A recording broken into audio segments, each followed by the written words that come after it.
Hello সবাইকে।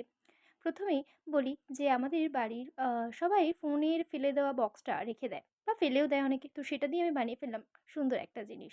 যাই হোক, ১ম এই আমি বেস কালারটা ব্ল্যাক কালার দিয়ে করে দিয়েছি যাতে একটা ম্যাট ফিনিশিং আসে, তার জন্য আমি স্পঞ্জ ইউজ করেছি। এরপর 000 তুলিটা নিয়ে একটা ইয়েলো ফেব্রিক দিয়ে সুন্দর একটা ডিজাইন করে নিয়েছি। ডিজাইন মানে ছোট, ছোট একটা রাউন্ড শেপ দিয়ে একটা ইজি স্টেপে ডিজাইন করে নিয়েছি এবং ওপর এবং নিচে দুটোতেই করে নিয়েছি। করে নেওয়ার পর হালকা করে ড্রায়ার দিয়ে শুকিয়ে নিয়েছি। এরপর আমি ভার্নিশ দিয়ে যাতে এটা একটু গ্লেজি বা ব্রাইট হয় তার জন্য আমি ইউজ করে নিয়েছি। এরপর সুন্দর করে আমার রঙগুলোকে সাজিয়ে রাখলাম। কেমন হয়েছে সবাই জানিও কমেন্টে। আর বাই, বাই সবাইকে। পরবর্তী ভিডিও পেতে হলে একটা সাবস্ক্রাইব করে রেখো। বাই। আর কেমন হয়েছে কমেন্টে সবাই জানিও কিন্তু।